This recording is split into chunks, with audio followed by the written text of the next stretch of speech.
भज गोविन्दं भज गोविन्दं गोविन्दं भज मूढमते सम्प्राप्ते सन्निहिते काले नहि रक्षति डुक्रुं करणे। तोपर्यंत आपण तिन्ही श्लोक म्हणू सुरुवातीचे जे आपण पाहिले. भज गोविन्दं गोविन्दं भज मूढमते सम्प्राप्ते सन्निहिते काले नहि रक्षति डुक्रुं करणे. भज गोविन्दं गोविन्दं भज मूढमते मूढजहि धनागमतृष्णां कुरु सद्बुद्धिं मनसि वितृष्णां यल्लभसे निजकर्मोपातं वित्तं तेन विनोदय चित्तं. भज गोविन्दं गोविन्दं भज मूढमते नारीस्तनभरनाभिदेशं दृष्ट्वा मागामोहावेशम् एतन्मांसवसादिविकारं मनसि विचिन्तय वारं वारम्. भज गोविन्दं गोविन्दं भज मूढमते नलिनीदलगतजलमतितरलं तद्वज्जीवितमतिशयचपलं विद्धि व्याध्यभिमानग्रस्तं लोकं शोकहतं च समस्तं. भज गोविन्दं गोविन्दं भज मूढमते गोविन्दं भज मूढमते.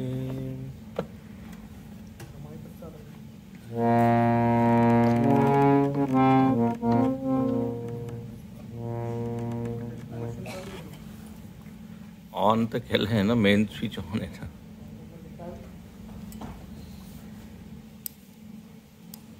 अरे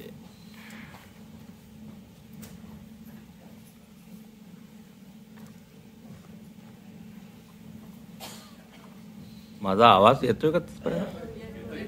येतोय, ठीक आहे. ओम श्री गणेशाय नमः. ओम श्री सरस्वत्यै नमः.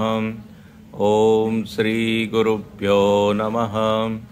समस्तजनकल्याणे निरतं करुणामयं नमामि चिन्मयं देवं सद्गुरुं ब्रह्मविद्वरम्.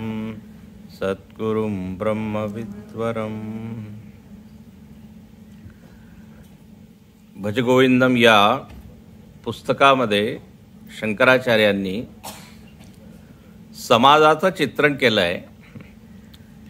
समाजामध्ये वेगवेगळे प्रकारचे लोक आहेत, त्यांची जीवन जगण्याची पद्धत वेगवेगळी आहे, सगळ्यांचे ध्येय वेगवेगळे आहे. सगळे लोक एकाच गोष्टीला महत्त्व देत नाही. म्हणजे कोणी ज्ञानाला महत्त्व देत आहे, लौकिक ज्ञान. कोणी पैशाला महत्त्व देत आहे, कोणी भोगाला महत्त्व देत आहे. त्यांचं उद्दिष्ट, जीवनाचं उद्दिष्ट वेगवेगळं आहे. आता इथे म्हणतात की या चौथ्या श्लोकामध्ये एक सत्य हे आहे की जीवन क्षणभंगूर आहे. केव्हा ते संपेले, केव्हा अंत होईल माहीत नाही. आता हा श्लोक का लिहिला त्यांनी, याचं प्रयोजन काय? प्रयोजन या श्लोकाचं हे आहे की याला पोस्टपोन करू नका, तुम्ही टाळू नका की आपण नंतर करू. आजपासूनच सुरुवात करा. साधनेचा काळ काही नसतो की 80 नंतर, 90 नंतर, 70 नंतर. कोणाला माहिती आहे आपण किती जगणार आहोत. तर काय म्हणतात, शुभस्य शीघ्रम. जीवन किती क्षणभंगूर आहे यासाठी त्यांनी एक दृष्टांत दिलं की कमळपत्रावर जसं जलबिंदू. तर अर्थ एवढाच आहे की आपण प्राधान्य देत नाही अध्यात्माला. आपली जी यादी आहे, प्रायोरिटी लिस्ट, त्याच्यावर सगळ्यात शेवटी अध्यात्म. म्हणजे तुमच्यासाठी मी नाही म्हणत आहे, तुम्ही प्राधान्य दिले म्हणून इथे आला आहे, पण जे लोक आले नाही आहे ते प्राधान्य दुसऱ्या वस्तूला देतात. म्हणजे इतकी काय घाई आहे. अभी जीना है बरसो, इतनी भी क्या जल्दी है, अशी वृत्ती असते. त्यांना वाटत नाही की याचं काही गरज आहे, कारण त्यांनी कधी याच्यावर विचार केलेला नाही. म्हणून इथे आपल्याला जणू काही सल्ला देत आहे शंकराचार्य की याला तुम्ही टाळू नका, कारण केव्हा यमराज येतील हे माहीत नाही. तर अतिशय चपलम. पुढे आता म्हणतात 2 कुटुंबाचं वर्णन आहे. 2 प्रकारचे कुटुंब आहे. म्हणे पहा, आपल्या परिवार म्हणजे घरी काय असतं, अनेक सदस्य आहे, मेंबर्स आहे, आणखीन आईवडिलांची कोणी सेवा करत आहे. आता केव्हापर्यंत ते सेवा करतात, कुठपर्यंत करतात, किती दिवस करतात, याचं एक इथे चित्र त्यांनी उभारलं आहे. आणि हे परत कटू सत्य आहे. हे त्या काळाचं सुद्धा सत्य आहे, आज सुद्धा सत्य आहे. आधी जरा श्लोक वाचू आपण. यावत वित्तोपार्जन सक्तः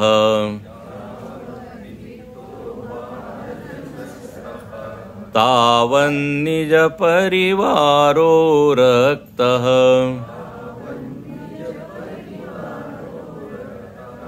पश्चाज्जीवति जर्जर देहे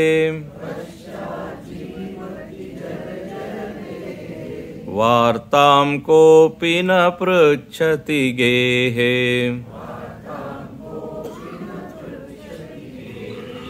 यावद् वित्तोपार्जन सक्तः वन्निज परिवार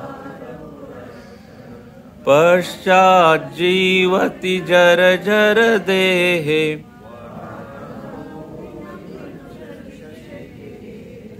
भज गोविंदम.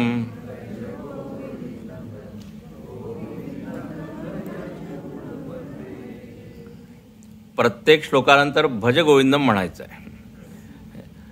म्हणजे जीवन अतिशय क्षणभंगूर आहे म्हणून काय करा, भज गोविंदम.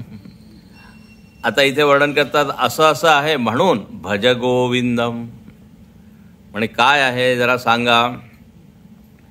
तर म्हणे असं आहे, यावत वित्त उपार्जन सक्तः, जोपर्यंत माणसामध्ये सामर्थ्य आहे.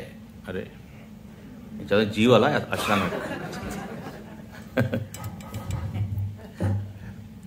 यावत वित्त उपार्जन सक्तः म्हणजे जोपर्यंत व्यक्ती जॉबमध्ये आहे, रिटायर झालेला नाही आहे, तोपर्यंत त्याच्यामध्ये क्षमता आहे पैसा कमवण्याची. तर उपार्जन करत आहे, भरपूर पैसा मिळवत आहे, आणखीन पूर्ण त्याची ऊर्जा शक्ती त्याच्यामध्येच आहे. त्याला इतर काही भान नाही, पैसा कमवत आहे, चांगलं आहे, कमवलंच पाहिजे. तरुण वय असं आहे की ज्याच्याने त्या अवस्थेमध्ये जेवढं आपण कमवू शकतो कमवलं पाहिजे. तर त्यांनी ते पूर्णपणे आसक्त आहे पैसा कमवण्यामध्ये. आणि तावन निज परिवारो रक्त, जोपर्यंत ती व्यक्ती पैसा मिळवत आहे, कमवत आहे, तोपर्यंत कुटुंबातील सगळे लोक खूप त्याची विचारपूस करत आहे. तुम्ही कसे आहात, ठीक आहात. सगळेजण त्याच्याशी रक्त म्हणजे जुळलेले आहे, त्याच्याशी प्रेम करतात, त्याला मान सन्मान देतात. कुठपर्यंत, केव्हापर्यंत म्हणजे यावत तावत जोपर्यंत आहे तोपर्यंत. आता हे सामान्य आहे, अशीच परिस्थिती आहे.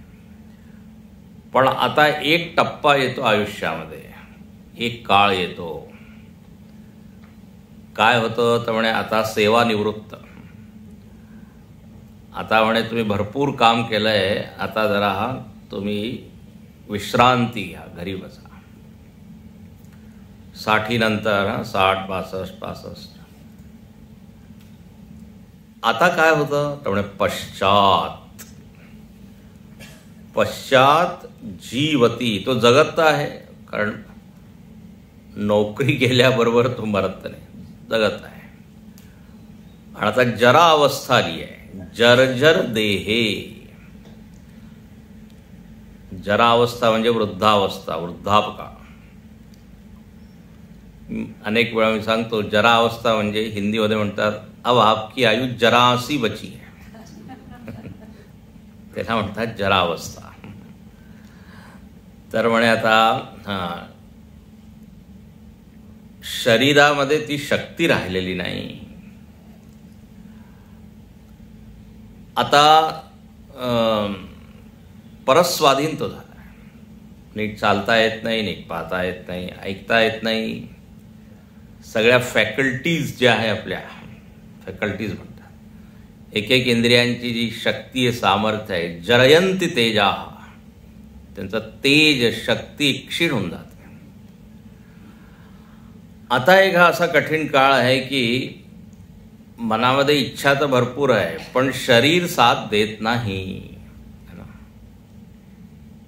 खायची इच्छा आहे पण खाऊ शकत नाही, पचवू नाही शकत. तर सगळं काही जर्जर झालंय. काल सांगितलं ना, चक्षुश्रोत्रम जीर्यंते. म्हणे आता काय होतं तर जे लोक आधी खूप विचारपूस करत होते, खूप मान सन्मान देत होते, वार्ताम कोपी न पृच्छती गेहे, आता ते तिकडे पाहतच नाही, बोलत नाही. आता सगळ्या घरी असं आहे असं नाही आहे बरं का.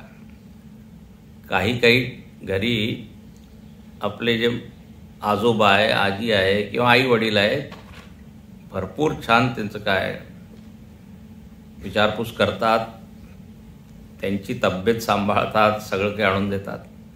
पण इथे एक असं चित्र आहे की अनेक असे घरसुद्धा आहे जिथे वृद्धावस्था आली की त्यांना ते वृद्धाश्रमात काय पाठवून देतात. आता ते इंग्लिशमध्ये आपण जसं म्हणतो ना, यूज अँड थ्रो, वस्तूंचं यूज अँड थ्रो असतं. पण आजकाल असा काही काळ आला आहे, पण आता तुमची काही गरज नाही, आता जातो. हे पहा, भारतामध्ये हे वृद्धाश्रमची कॉन्सेप्ट कधीच नव्हती, फॉरेनहून आलेली आहे. आपल्या इथे जसं काय कोणचं कुटुंब म्हणतात, संयुक्त कुटुंब. 3-3, 4-4 पिढीचे लोक एकाच घरी, एकाच ठिकाणी. तर एकमेकाकडे लक्ष देऊन विचारपूस करायचे, त्याचा सन्मान करायचे. पण आता इथे म्हणतात पहा, त्यावेळेस सुद्धा असे घरं असतील जिथे शंकराचार्यांनी पाहिलं की अरे पहा, त्या माणसाकडे कोणी पाहतच नाही आहे. वार्ताम कोपी न पृच्छती. तर आता हे चित्र त्यांनी का इथे काढलंय की म्हणे पहा, तुम्ही आधीच मनाला तयार करा की पुढे तुम्हाला कोणी विचारणार नाही. तर अशा म्हणजे मनाला असं तयार करा की वृद्धापकाळी मनाला भगवंतामध्ये तुम्ही लावून ठेवा. म्हणजे मग तुम्हाला वाईट वाटणार नाही की पहा आता कोणी माझ्याशी बोलत नाही आहे, कोणी विचारत नाही आहे कोणी. आणि लहानपणापासून जर आपण ही तयारी केली नाही तर अचानक असं नाही होत की रिटायर झाल्यानंतर एकदम आपण साधना करायला सुरुवात करू. सवय नाही आहे शरीराला बसण्याची, मनाला चिंतन करण्याची.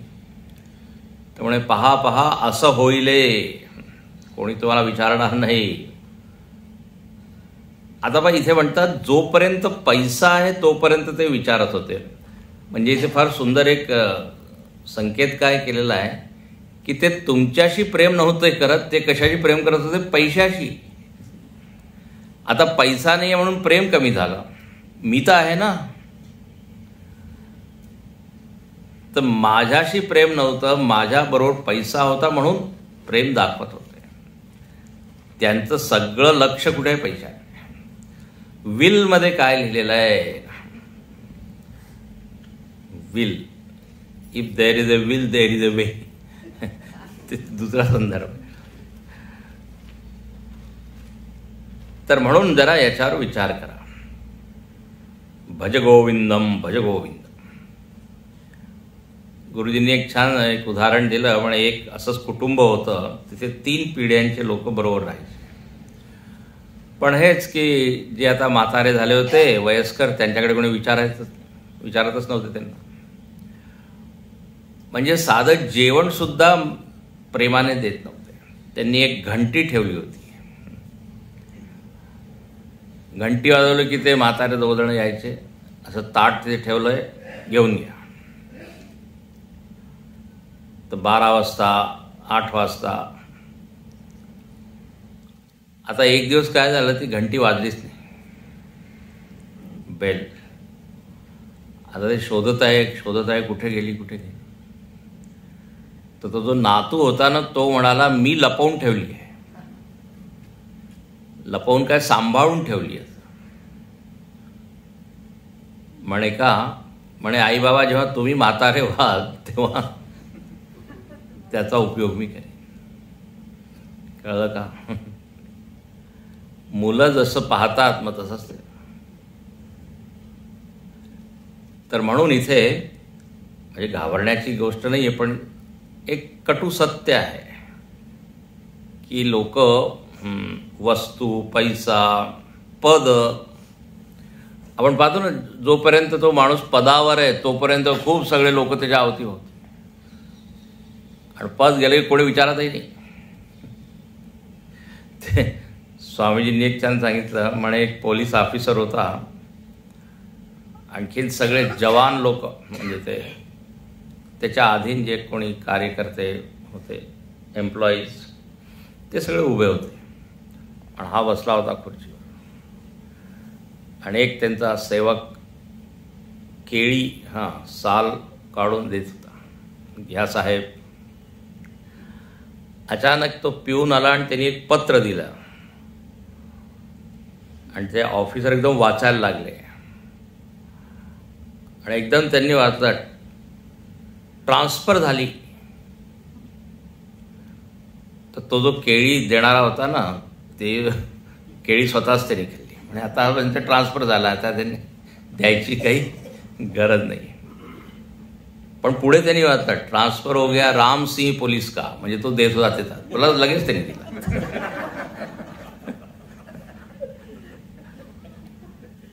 जर तुमची ट्रान्सफर झाली असेल तर आता नो नीड टू गिव्ह. तर जोपर्यंत पदावर आहे तोपर्यंत खूप होतं की नाही. तर म्हणजे प्रेम किंवा जो मान सन्मान आपल्याला मिळत आहे, डोंट बी कन्फ्यूज की मला मिळत आहे असं नाही आहे. किती इथे एकदम खरोखर जे आहे सत्य ते सांगितलं. तर वार्ताम कोपी न पृच्छती गेहे. म्हणून काय करा, गोविंदम भज. बिफोर एकाने छान सांगितलं, people reject you, you reject the world. लोक वाट पाहत आहेत त्यापेक्षा आधीच तुम्ही मन त्याच्यावरून काढून घ्या. आणि प्रायोरिटी लिस्टमध्ये प्राथमिकता किंवा प्राधान्य म्हणे तुम्ही देवाला द्या. कारण शेवटी हेच सत्य आहे, बरोबर तर काही जाणार नाही, बरोबर सगळे लोक राहणार नाही. तर असं इथे एक चित्र त्यांनी सांगितलं. अच्छा, आता कोणी म्हणालं नाही नाही, आम्ही आमच्या सगळे जेवढे मोठे लोक आहे घरामध्ये सगळ्यांची खूप सेवा करतो, जरी ते पैसा कमवत नाही आहे तरी. आहे, बरोबर आहे. कारण सांगितलं आहे मातृदेवो भव पितृदेवो भव, है ना. तर आम्ही तर करतो म्हणे, छान, असंच असेल. पण म्हणे आता ते लोकसुद्धा केव्हापर्यंत त्याची सेवा करतील, म्हणजे जोपर्यंत जिवंत आहे. आता एक दुसरं चित्र, जोपर्यंत माणूस जिवंत आहे, श्वास चालू आहे, तोपर्यंत सगळे लोक त्याच्याशी प्रेम करतील. पण नंतर काय होईल तर पहा, 6वा श्लोक. यावत पवनो निवसति देहे तावत पृच्छति कुशलं गेहे. गतवती वायो देहापाये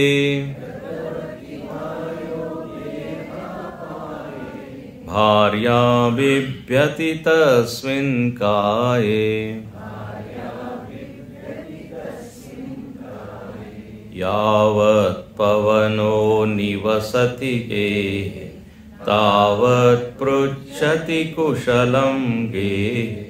गतवती वायो देहापाये भार्या बिभ्यति तस्मिन् काये. भज गोविंदम गोविंदम भज मूढमते. तुमच्या याच्यामध्ये ते गेहे लिहिलेलं आहे का देहे असायला पाहिजे.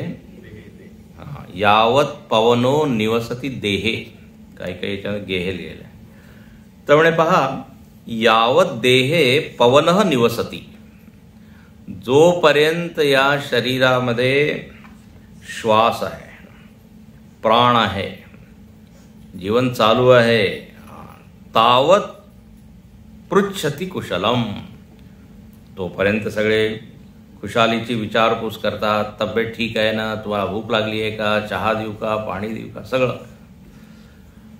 पण गतवती वायौ देहापाये, जेव्हा प्राण निघून जातात, गतवती वायू, ते म्हणतात ना, जोपर्यंत वायू आहे तोपर्यंत आयु आहे, वायू गेल्यावर आयुष्य संपतं. आता म्हणे त्याच्यानंतर काय होतं, एकदा देहाचा त्याग त्या जीवानी केला, आता ते नुसतं काय शरीर आहे, फक्त प्रेत आहे. आणि म्हणे ज्या शरीराशी मी एवढं प्रेम करत होतो, विचारपूस त्याची करत होतो, आता त्याच्याकडे पाहण्याची इच्छा होत नाही. एवढंच नव्हे, त्याच्यापासून भीती वाटते. भार्या बिभ्यती तस्मिन् काय, जे सगळे नातेवाईक आहे, जवळचे सुद्धा नातेवाईक आहेत, ते सुद्धा काय घाबरतात, बिभ्यती. म्हणजे आता जितक्या लवकर घेऊन जाऊ शकतो, असं म्हणतात 24 तासापेक्षा जास्त नाही ठेवलं पाहिजे. आता काय एक एक क्षण ते शरीराला ठेवणं म्हणजे कठीण होतं. आता रात्रभर जर ठेवायचं आहे ते शरीर, तर लोक घाबरतात, दिवा वगैरे लावून ठेवतात. तर आता हे सत्य आहे, जोपर्यंत जीवन आहे तोपर्यंत मान सन्मान वगैरे आहे.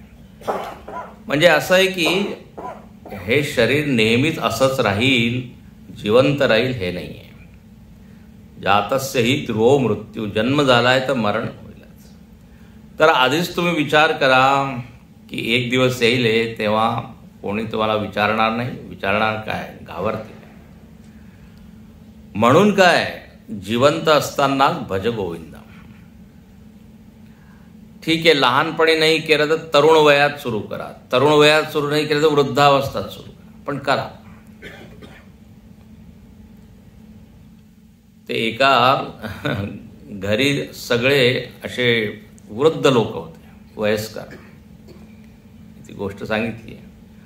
एकाचं वय 85, एकाचं 80, एकाचं 90, एकाचं 95, असे सगळे होते. लोकांना फार आश्चर्य वाटायचं की अरे इतके सगळे वयस्कर लोक एकाच कुटुंबात राहतात. तर एक इंटरव्ह्यू घेणारा पत्रकार, वार्ताहर त्यांच्याकडे गेला आणि त्याने सहज विचारलं, हां तुमचं वय किती? ज्याचं वय 85 होतं तो म्हणाला माझं वय 5 वर्ष आहे. 5 वर्ष कसं का? दुसऱ्याला विचारलं तुमचं किती आहे? म्हणे 2 वर्ष. तिसऱ्याला विचारलं तुमचं किती वर्ष आहे? म्हणे अजून माझा जन्म झालेला नाही. म्हणे तुम्ही खोटं बोलत आहात, याचा अर्थ आम्हाला काही कळला नाही. तर म्हणे 2 वर्षापासून मी जरा चिन्मय मिशनमध्ये जात आहे किंवा अध्यात्माची साधना करत आहे, म्हणून खरं वय माझं काय? 2 वर्ष. दुसरा म्हणाला 5 वर्षापासून मी जरा गीता वगैरे वाचत आहे, म्हणून मी तेच वर्ष मोजतो. बाकी तर काय खाण्यापिण्यात, पैसा कमवण्यात गेला. आणि जो म्हणतोय की माझा जन्मच झाला नाही, म्हणे अजून मी सुरुवातच केली नाही. अर्थ काय आहे, जितक्या लवकर होऊ शकेल केलं पाहिजे, पण जर आपण केलं नाही तर नंतर करा, कारण नंतर हीच सगळी स्थिती होणार आहे. वृद्धावस्थेमध्ये कधी कोणी विचारणार नाही आणि मग शेवटी आपलं मरण होईल. आणि असं नाही की मरण म्हणजे द एंड. मरण म्हणजे काय, एक टप्पा आहे, मग पुढचा जन्म. आणि जर पुढचा जन्म आपल्याला नीट करायचा असेल तर म्हणजे आत्तापासून त्याची तयारी करावी लागेल, आहे की नाही? कारण जीवाची यात्रा सतत आहे, लक्षात घ्या. एक जीव यात्रा, एक शरीर यात्रा आहे. शरीर यात्रा संपेल, पण जीव यात्रा चालू राहील. पुनरपि जननम पुनरपि मरणम. अच्छा, तिथूनच सुरुवात होईल जिथे आपण सोडली आहे. गीतेत म्हटलं ना, योग भ्रष्टो विजायते. साधना करत करत करत त्यांनी देह सोडला. तर पुढच्या जन्मी तिथूनच सुरुवात. असं नाही की परत शून्यापासून. हे चांगलं आहे ना, नाही तर परत पहिल्यापासून सुरुवात करायची म्हणजे कधीच आपण पोहोचणार नाही त्या सिद्धीपर्यंत. तर म्हणून एक सातत्य आहे. तर तयारी आत्तापासून करा, असं इथे शंकराचार्यांचं म्हणणं आहे. तसं पहा, आपण दिवसभरात काही काम करतो आणि मग रात्री झोपतो आणि मग दुसऱ्या दिवशी तिथूनच सुरुवात होते की नाही? आता ABCD आपण शिकलो, आता रोज रोज थोडी शिकावं लागते. झोपल्यावर सगळं संपून जातं असं नाही होत, तिथूनच सुरुवात. तर म्हणून इथे म्हणतात की पहा, वृद्धावस्था येईल मग मरण येईल, म्हणून काय करा, गोविंदम भज. गोविंदाकडे लक्ष द्या, थोडा वेळ काढा. समर्थ रामदास स्वामींनी पूर्ण दिनक्रम सांगितला आहे, काय काय केलं पाहिजे माणसाने. प्रभाते मनी राम चिंतित जावा, एक पूर्ण समास आहे. खरं म्हणजे तर मनाच्या श्लोकमध्ये आहे. सकाळी उठलं पाहिजे, काहीतरी पाठांतर करावे, मग काहीतरी ऐकावे, मग काहीतरी लिहावे. म्हणजे आपल्या दिनक्रमामध्ये अध्यात्मासाठी सुद्धा एक वेळ असायलाच पाहिजे. अच्छा, असं नाही की वेळ नाही आहे, सगळ्यांकडे 24 तासच आहे. पण काय आहे, इच्छा नसेल तर त्याच्यासाठी वेळ निघणार नाही. पण आता ज्याला एकदा कळलंय की नाही हे सुद्धा आपल्याला करायचं आहे किंवा केलं पाहिजे, यानेच खरा आनंद आपण जीवनाचा घेऊ शकतो. तर मग तो जो निश्चितच वेळ काढायला. आता इथे म्हणतात की लोकांचं पूर्ण आयुष्य कशामध्ये पूर्ण काय ते वाया घालवतात. कुठे कुठे आसक्त होतात, जिथे आसक्त व्हायला पाहिजे तिथे होत नाही. आता एक सर्वसामान्य माणसाचं एक जीवन कसं असतं त्याचं वर्णन इथे 7व्या श्लोकामध्ये आहे. पहा, बालस्तावत् क्रीडासक्तः तरुणस्तावत् तरुणीसक्तः वृद्धस्तावत् चिन्तासक्तः परमे ब्रह्मणि कोऽपि न सक्तः. बालस्तावत् क्रीडासक्तः तरुणस्तावत्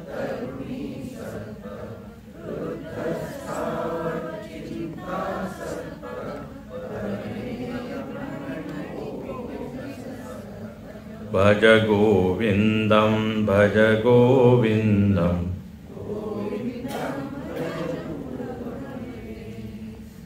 आता एक अगदी सामान्य जीवन म्हणजे बाळाचा जन्म होतो, त्या जीवाचा जन्म झाला आणि आता तो बाल अवस्थेमध्ये अगदी लहान आहे. आता त्या अवस्थेमध्ये काय, त्याला फक्त एकच माहीत असतं, ते म्हणजे खेळ खेळ खेळ, क्रीडासक्त. त्याला आई बोलवते पण तो ते खेळ सोडत नाही, खेळणीमध्येच तो रममाण झालेला असतो. आणि एवढंच काय पहा, जेव्हा भगवान स्वतः भगवंत अवतार घेतात ते सुद्धा ही क्रीडा करतात की नाही. लीला, यशोदा बोलवत आहे पण जातच नाही, कौसल्या बोलवत आहे, वर्णन पहा. कारण आता मनुष्य जन्मामध्ये त्यांनी एक अवतार घेतला आहे, तर मनुष्यासारखंच ते चरित्र करत आहे. तर बालस्तावत क्रीडासक्त, अगदी झोपताना सुद्धा तो खेळणी असं हाताने घट्ट धरून झोपतो, इतका तो काय आसक्त असतो. त्याला दुसरं काही सुचतच नाही, काही माहीतच नाही. अच्छा, मग काय, तरुण अवस्था. तरुण अवस्थामध्ये तरुणी आसक्त, तरुण तरुणीशी, तरुणी तरुणाशी. प्रेमाचं आता काय क्षेत्र बदल, आता खेळणींकडे लक्ष नाही, आता त्या व्यक्तीकडे प्रेम. कुठे झालं, व्यक्ती. आता तरुण अवस्थेमध्ये सुद्धा खूप एन्जॉय केलं. आता एक अवस्था आली जी आपल्याला मुळीच नकोय, ती काय, वृद्धावस्था. म्हणतात वृद्धावस्था इटसेल्फ इज ए रोग आहे ना. कारण सगळे आपले अवयव, अंग, कधी हे दुखत आहे, कधी ते दुखत आहे. म्हणजे त्याच्या खिशामध्ये एक डायरी असते, त्याच्यामध्ये सगळे डॉक्टरांचे नंबर असतात. तर आता एक अशी अवस्था आहे.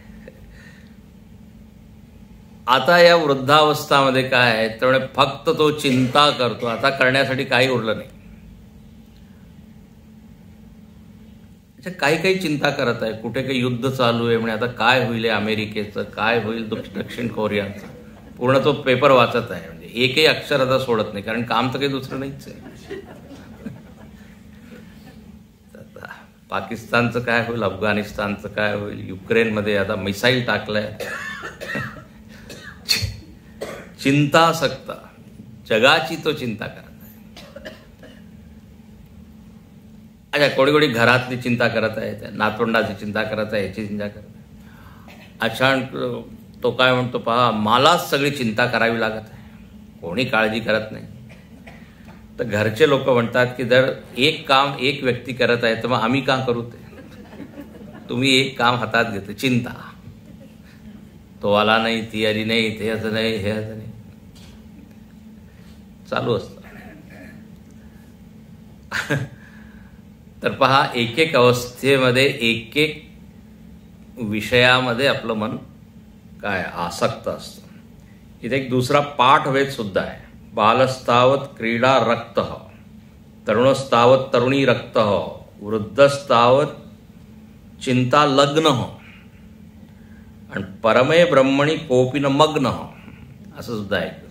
लग्न, मग्न, रक्त, तर इथे सगळीकडे सक्त सक्त आहे. पहा, अगदी याच विचाराचं एक भजन सुद्धा आहे ना त्या नाटकामध्ये ना, भजना विण सारे दिन गेले. ऐकलंय की नाही? भजना विण सारे दिन गेले. एक त्या कटार काळजात घुसलीमध्ये, म्हणजे नाटकामध्ये, मूळ नाटकामध्ये ते आहे. बालपणा रमण्यात गमविला, अगदी हेच वर्णन आहे. यौवनात धन लौकिक प्यारे, मोहापायी मूळ हरपले, अजून शमेना तृष्णा. काही म्हणे कबीर साधुजन ऐका, भक्त प्रभूचे तरले सारे, भजना विण सारे दिन गेले. तर इथे म्हणतात, एक एक अवस्थेमध्ये एक एक वस्तूमध्ये मी आसक्त आहे, पण परमे ब्रह्मणी कोपी न सक्त. परब्रह्मामध्ये कोणी आसक्त होतच नाही. म्हणजे पहा, आश्चर्य आहे, 80-90 वर्ष होऊन जातात तरी त्यांना काही त्याच्यामध्ये आवड नाही. अजूनही मालिका पाहत आहे, अजूनही शेअर मार्केट, अजूनही. एकाला सांगितलं आता 80 वर्ष झालं, आता तर तुम्ही सुरू करा. म्हणे इतक्या लवकर? तरी माझं शरीर जरी 80चं आहे तरी मन अजून 18चं आहे. त्यांना आवडते दुसऱ्याच गोष्टी. म्हणजे इथे एक असं दिसतं की वैराग्याचा संबंध शरीराच्या आयुष्याशी नाही आहे, आयुष्याशी नाही आहे, वयाशी नाही आहे.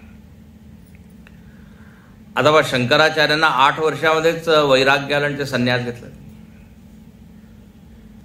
म्हणजे लहानपणी सुद्धा कोणी परब्रह्मामध्ये आसक्त होऊ शकतं, असा नियम नाही. हा सर्वसामान्यचं एक चित्र आहे. आता ज्ञानेश्वर महाराज 21 वर्षात काय संजीवन समाधी घेतली. स्वामी विवेकानंद 39 वर्षामध्ये, पहा, त्यांनी नचिकेताचं वर्णन आहे कठोपनिषदामध्ये. तर तरुण वयात सुद्धा साधना होऊ शकते, असं नाही की वृद्धावस्थामध्येच होईल. आता भागवतामध्ये वर्णन येतं प्रल्हादाचं, आणि तो प्रल्हाद तिथे सगळ्या मुलांना सांगतो की कौमारे आचरेत प्राज्ञा. म्हणजे जे शहाणे लोक असतात ते तरुण वयामध्येच सुरुवात करतात. त्यांनी सुरुवात केली पाहिजे असं तुम्ही. कारण अचानक एकदम राम राम राम मी करायला सुरुवात करेन असं होत नाही. तुम्ही खूप गोष्टी ऐकल्या असतील. ती वृद्ध व्यक्ती आहे, ती मरणासन्न आहे. लोक म्हणतात हां आता काय पाहिजे तुम्हाला, काहीतरी तो बोलत आहे, केवा केवा केवा, माहिती आहे की नाही. तर मुलांना वाटलं यांना बोलायचंय केशवा, पण नाही. केवा म्हणजे काय, वासरू केरसोणी खात आहे, जरा दूर करा त्या वासरूला. आता त्याचं लक्ष तिकडेच आहे. तर वृद्धावस्थेमध्ये अचानक काही बदल होईल असं नाही आहे. म्हणून इथे म्हणतात की पहा काय आश्चर्य आहे, परमे ब्रह्मणी कोपी न सकत. ज्याच्यामुळे आपलं जीवन धन्य होणार आहे, ज्याच्यामुळे आपल्याला मुक्ती मिळणार आहे, त्याच्यामध्ये प्रेमच नाही. आता याच्यामध्ये अनेक कारण आहे. प्रारब्ध आहे, पूर्वजन्मीची काही कमाईच नाही आहे, म्हणजे पुण्याची कमाई, त्यामुळे इकडे मन आपलं लागत नाही. पण इथे आता हे वाचल्यानंतर तर कमीत कमी सुरू करा असं म्हणतात. ठीक आहे, आता आम्ही नाही केली, पण आता परत परत आपल्याला सावध करत आहे, सल्ला देत आहे. बालस्तावत क्रीडासक्त, तरुणस्तावत तरुणी सक्त, एक ते अनुभव सगळ्यांचा, म्हणजे याच्यामध्ये काही वेगळी गोष्ट आहे असं नाही आहे. वृद्धस्तावत चिंतासक्त. आता रामदास स्वामींचं वर्णन आहे ना, लहानपणीच ते चिंता करत आहे. चिंता करीतो विश्वास, जगाचा कसा उद्धार होईल, जगाचं कल्याण कसं होईल. पण लोक सगळे भरकटलेले आहे, समाज सगळा स्वार्थी झाला आहे. परमात्म्याचं चिंतन कोणी करत नाही, काळजी त्यांना. तर इथे आपल्यासाठी जणू काही म्हणत आहे की चला आजपासूनच सुरुवात करा. वृद्धस्तावत, नाही तर चिंतापेक्षा आता काय, चिंतनम करूयात. तुम्हाला माहित आहे ना, चिंता चिता समाख्याता. चिंता आणि चिता दोघं माणसाला काय जाळतात, पण चिंतापेक्षा चिता बरी, ती एकदाच जाळते. चिंता तर प्रत्येक क्षणामध्ये, एकाच अनुस्वाराचा फरक आहे. अच्छा, चिंता जिवंत माणसाला जाळते, चिता तर मेल्यावर जाळते. म्हणून चिंता इज मोर डेंजरस. चिंतापेक्षा आपण काय चिंतन करू शकतो, पण आता चिंतन करण्यासाठी परत सवय लागते. तर ती सवय आपण केली पाहिजे असं इथे म्हणतात. आता म्हणे काय चिंतन करू. ठीक आहे, तुम्ही जे सांगत आहात आम्ही ते आत्तापासूनच सुरुवात करतो. काय चिंतन करावं. तर आता चिंतनासाठी इथे काही प्रश्न तुम्हाला दिलेले आहे. हे पहा, एक आहे, चिंतन जर करायचं असेल तर काहीतरी प्रश्न पाहिजे. प्रश्न तुमच्यासमोर आले की आपण विचार करायला लागतो, बुद्धी आपली ॲक्टिवेट होते. जर मी तुम्हाला काही प्रश्न विचारले, गीताच्या 14व्या अध्यायामध्ये काय सांगितलं आहे, तर आता विचार करायला तुम्ही. किंवा तुम्हाला मी प्रश्न दिले की हे प्रश्न आहे, उद्या याचे उत्तरं तुम्ही घेऊन या. तर पहा, तुम्ही दिवसभर चिंतन करा. आता प्रश्नच नाही तर मग काय. म्हणून पहा, भगवद्गीता संपूर्ण भगवंताच्या मुखातून प्रकट झाली का, कारण अर्जुनाने प्रश्न केले. आपले सगळे शास्त्र संवाद रूपात आहे, प्रश्न उत्तर. तर इथे म्हणतात की जरा पहा, विचार करा. काय विचार करा, तर पहा 8व्या श्लोक. का ते कांता कस्ते पुत्र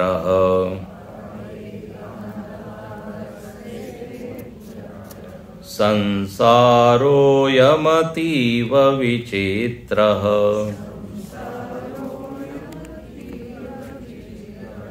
कस्य त्वं कः कुत आयातः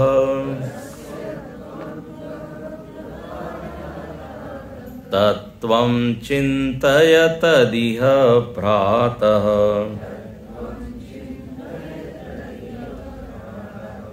का ते कांता कस्ते पुत्रः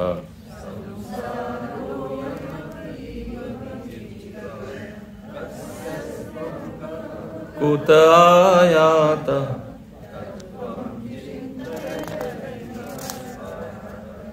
भज गोविंदं भज गोविंदं भज मूढमते. म्हणे अयम संसार अतीव विचित्र. हे जे संसार आहे फार विचित्र आहे, आश्चर्य आहे. काय आश्चर्य आहे. म्हणजे आश्चर्य आहे की लोक विचार करत नाही आणि भलत्याच गोष्टीमध्ये गुंतलेले असतात. जे विचार करायचं त्याच्यावर विचार करत नाही.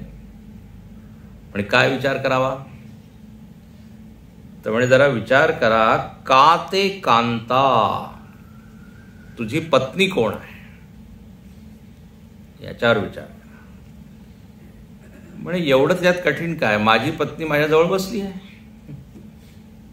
कोण आहे तुझी पत्नी, तर म्हणजे ही आहे. पुत्र कोण आहे, तुझा मुलगा कोण आहे, म्हणजे गुरुजी म्हणतात लगेच त्या माणसाने आपल्या मुलाला बोलवलं, राजू इकडे ये, स्वामीजी बोलवत आहे, हाय आमचा मुलगा. कोण मुलगा आहे म्हणे, याच्यामध्ये एवढं मोठं काय, माहिती आहे आम्हाला हा आमचा मुलगा आहे. काते कांता कस्ते पुत्र. अच्छा, कस्य त्वम, तू कोणाचा आहे, तर म्हणे हे आमचे आई वडील आहे, मी यांचा मुलगा आहे. कस्य त्वम कुत आयातः, कुठून तो आला आहे, तर म्हणे आधी मी आईच्या उदरामध्ये होतो, गर्भामध्ये, मग तिथून आलो. अरे म्हणे हे तर तू सगळ्यांना माहित आहे, इथे मी काय म्हणत आहे, तत्वं चिंतय तदिह भ्रातः, याचं तात्विक चिंतन कर. तात्विक चिंतन म्हणजे जरा सखोल विचार कर की खरोखर ही बायको कोण आहे, मुलगा कोण आहे, मी कोण आहे, आई वडील कोण आहे. एक असतं व्यावहारिक पातळीवर चिंतन, ते सगळ्यांनाच माहिती आहे, सगळ्यांना सगळ्यांचा परिचय आहे, मी कोण, तू कोण, मुलगा कोण, मुलगी कोण. त्याच्यासाठी भजगोविंदम वाचण्याची काही गरज नाही, ते न वाचता सुद्धा मला माहित आहे. पण इथे काय म्हणतात, तात्विक चिंतन करा, हे सत्य आहे काय जे तुम्हाला वाटत आहे, सत्य काय याच्यावर विचार करा. आणि ते शेवटी हे शंकराचार्यांनी जे संबोधन दिलंय ना, ते काय दिलंय, भ्रातः. तत्वं चिंतय, शेवटचं वाक्य पहा, तत्वं चिंतय तदिह भ्रातः. थोडंसं त्यांनी काय मूळच्या ऐवजी भ्रात म्हणजे अरे काय भाऊ म्हणजे बंधू, थोडं सौम्य केलं त्यांनी, मूळ म्हणत होते. पण कुठे कुठे याचा पाठ भेद आहे, भ्रांत. अरे भ्रांत आहे तू, भ्रमित आहे तू, कधीच विचार करत नाही. मूढ किंवा भ्रांत याच्यापेक्षा सौम्य शब्द काय, भ्रात. हे जरा तू विचार कर. आणि तेवढा इह म्हणजे इथेच विचार कर, आत्ताच विचार कर. तदिह नंतर नाही, आज आत्ताच विचार करायला सुरुवात कर. तत्वं चिंतय तदिह भ्रातः. तर तिथे 4 प्रश्न दिले आहे, पत्नी कोण आहे, पुत्र कोण आहे, तू कुठून आला आहे, आणखीन तू कोणाचा आहे. आता पाहे याच्यामध्ये काय आहे, विचार करण्यासारखं काय आहे. तर आता विचार करा, पत्नी म्हणजे कोण, तर म्हणे ही पत्नी आधी आपल्या आई वडिलांची मुलगी होती. जन्मापासून ती पत्नी आहे का, नाही. एक मध्यस्थ एक आला, आणखीन त्यांनी दोघांची काय भेट करवली, आणि मग एक संबंध झाला, आणि मग काय, मी पती, ही पत्नी, पती पत्नीचा. म्हणजे मध्यस्थ कोण, तर एकाने सांगितलं की दोघं जण शोधत आहे, तो कुठे गेला मध्यस्थ. ज्याला दोघं शोधतात तो आहे मध्य. गंमत आहे. तर एक कुठे जन्म झाला एका मुलाचा, एक कुठे मुलगी कुठे, आणि दोघं काय जवळ आले. त्याचप्रमाणे मुलगा, तो मुलगा कुठे होता काय माहिती, मग त्याचा काय जन्म झाला. आता इथे पहा, जरा गंभीर गोष्ट अशी आहे की आपल्याला वाटतं की हे सगळे नाते जे आहे, संबंध खरोखर आहे. आता जरा कटू सत्य आहे बरं का,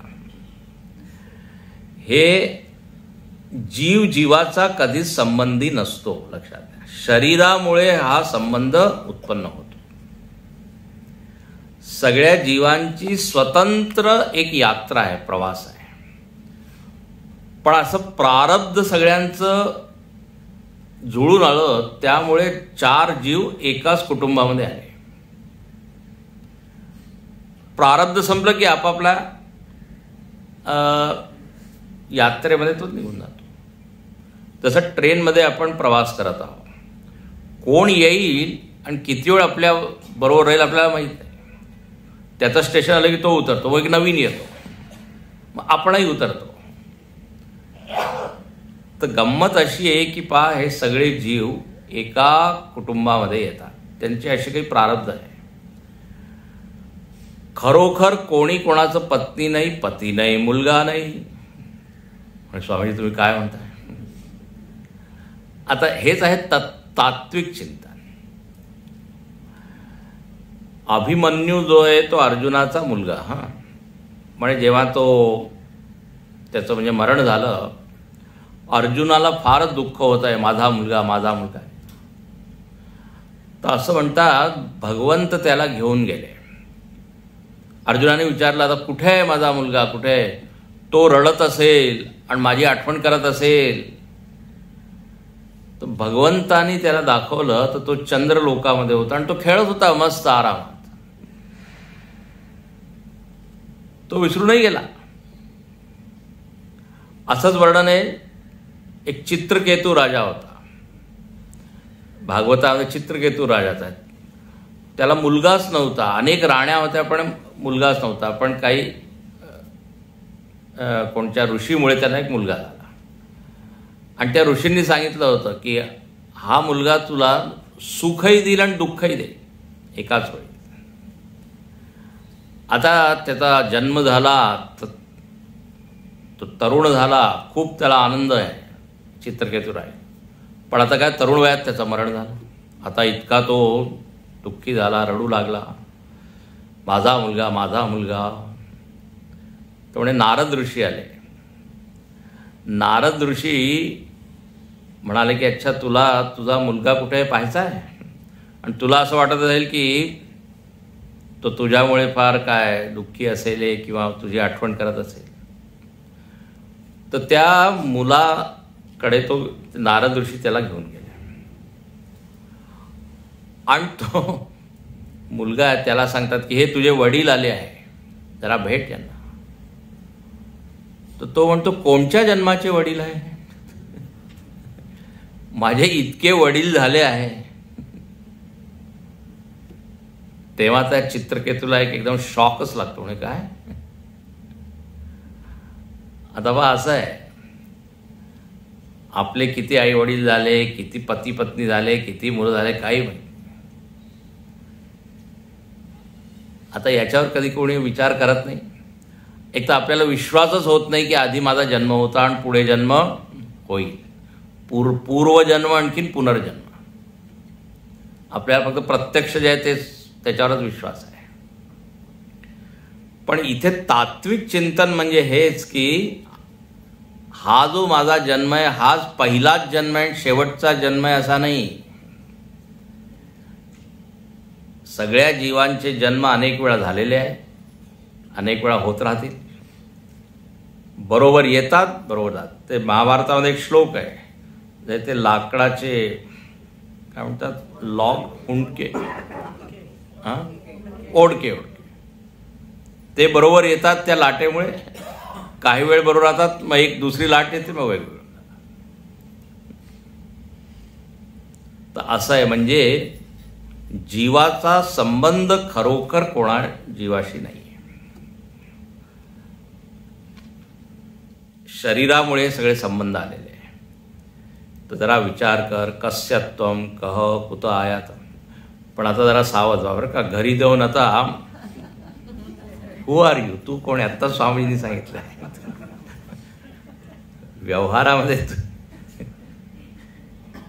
तू कोण आहे? तू माझी पत्नी आहे, पत्नी नाही आहे असं नाही.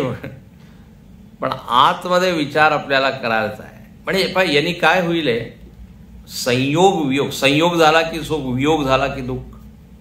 कारण आपण शाश्वत मानलेलं आहे की हे सगळे नेहमीच राहणार आहे. म्हणजे हे जे दुःख वियोग जेव्हा होईल तेव्हा मग तेवढं दुःख नाही होणार. प्रारब्ध होता ठीक आहे, आता तोपर्यंत बरोबर साथ होती. तर आता विचार करा. म्हणून गीतेमध्ये सुद्धा अर्जुनाला देव म्हणतो की असं कधीच नव्हतं की तू नव्हता किंवा हे नव्हते. नत्वे वाहम जातुनासम नत्वम नेमे जनाधिप. हे सुद्धा असतील, तू सुद्धा असतील, राईट. कारण जीव कसा आहे तो सतत राहणार आहे. जोपर्यंत ज्ञान होत नाही तोपर्यंत त्याचा जन्म होत राहील. म्हणून इथे जरा विचार कर. आपण काय शरीराला जीव मानतो, म्हणून शरीराचा वियोग झाला की दुःख होतं. तर शरीरापासून जीव वेगळे, हे सगळे जीव आलेले आहे बरोबर. पत्नी, पुत्र, मुलगा, आई, वडील. आणि बघा आपण प्रवास जितका चांगला होऊ शकेल तेवढा प्रयत्न केला पाहिजे. आता तुम्ही प्रवास करत आहात ट्रेनमध्ये, सगळे एकमेकांशी काय बोलतात. कोणी बिस्किट देत आहे, कोणी खाकरा देत आहे, कोणी ढोकळा देत आहे, एकमेकाची मदत करतात. तेव्हा तो प्रवास चांगला असतो. तर आपलं घर सुद्धा एक प्रकारचं काय आहे, डबा आहे. एकमेकाला मदत करा, आणखीन प्रवास सुखद करा, असं इथे म्हणतात. तदिह चिंतय, चिंतन करा. आता पुढचा श्लोक फारच छान आहे. म्हणे तुम्हीच म्हणत आहात चिंतन करा, मी शरीर नाही आहे, जीव आहे वगैरे वगैरे. म्हणे हे आम्हाला जरा कठीण आहे चिंतन करणं. तर म्हणे असं करा, तुम्ही सत्संग करायला जा. सत्संगामध्ये जबरदस्ती चिंतन होईल, बलात्. आता हा श्लोक फार महत्वाचा आहे. कमीत कमी हा श्लोक तो पाठ केलाच पाहिजे. बहुतेक तुम्हाला असेलही. सत्संगत्वे निसंगत्वं निसंगत्वे निर्मोहत्वं निर्मोहत्वे निश्चलतत्वं निश्चलतत्वे जीवनमुक्तिः. सत्संगत्वे निसंगत्वं निसंगत्वे निर्मोहत्वं निर्मोहत्वे निश्चलतत्वं निश्चलतत्वे जीवनमुक्तिः. भज गोविन्दं भज गोविन्दं गोविन्दं भज मूढमते गोविन्दं भज मूढमते. इथे म्हणतात की जर तुम्हाला स्वतःला चिंतन करता येत नसेल तर जिथे सत्संग होत असेल तिथे जा आणि तिथे तुम्हाला कळेल की चिंतन कसं करतात. चिंतन करण्याची पद्धत तुम्हाला कळेल. तर सुरुवात करा कुठून? सत्संगत्वे, सत्संग. पण आता असं वेळ झालेली आहे, सत्संगावर सत्संग उद्या आपण करू.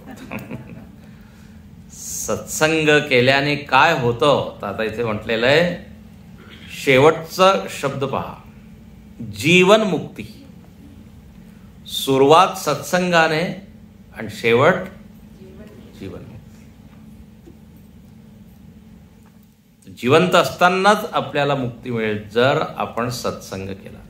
पण आता कसे टप्पे आहे, कसा माणूस प्रोग्रेस करतो सत्संग केल्यानंतर, प्रगती करतो, फार सुंदर इथे वर्णन आहे.